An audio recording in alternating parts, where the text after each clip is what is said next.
La situation sécuritaire dans la région de l'Ouest Cameroun est passée au peigne fin ce 8 avril 2025 par le ministre de l'administration territoriale, Paula Tangandji. Le MINAT est accueilli par le gouverneur de cette région, Awa Fonkan Augustine. Après l'accueil chaleureux en présence des autorités locales et responsables des forces de défense et de sécurité, s'ensuit la réunion d'évaluation sécuritaire. Paula Tangandji passe au scanner plusieurs points sécuritaires, le climat socio-politique, économique et l'exécution des projets de développement. Selon le membre du gouvernement, la situation est globalement sous contrôle. Avant cette réunion, j'ai reçu un rapport détaillé de monsieur le gouverneur de la région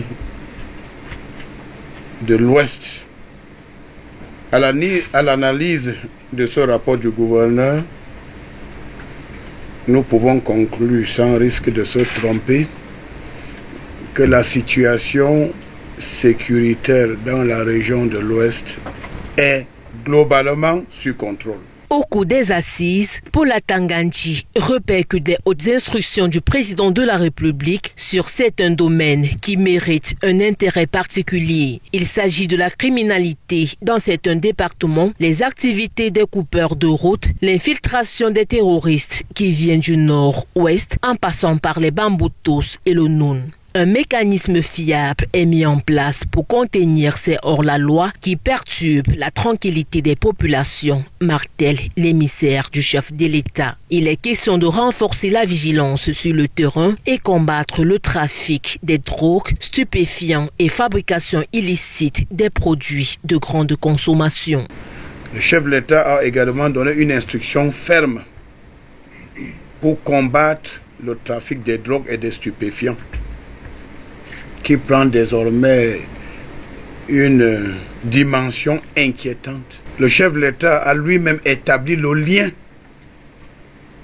entre la consommation des drogues dures et la hausse de la criminalité. Le travail formidable fait par la gendarmerie et la police dans la région de l'Ouest, qui a abouti ce jour à l'interpellation des bandits de grand chemin qui détiennent 30 tonnes de cannabis, une quantité importante de cocaïne et de faux médicaments.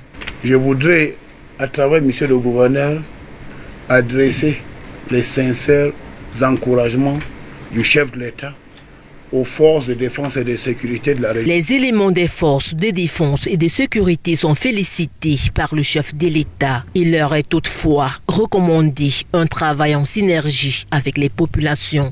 Redoubler d'ardeur au travail dans la traque de ces bandits de grand chemin qui sont extrêmement dangereux.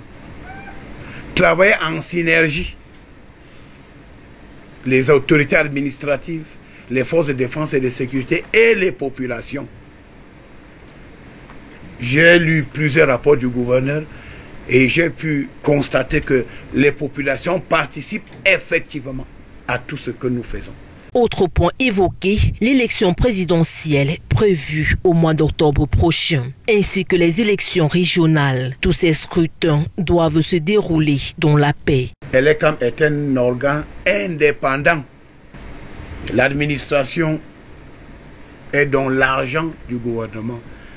Donc, monsieur le gouverneur, monsieur le préfet des forces de défense et de sécurité, nous devons tous accompagner Elecam dans l'organisation de ces élections qui sont très très importantes. La réunion sécuritaire s'est poursuivie à huis clos.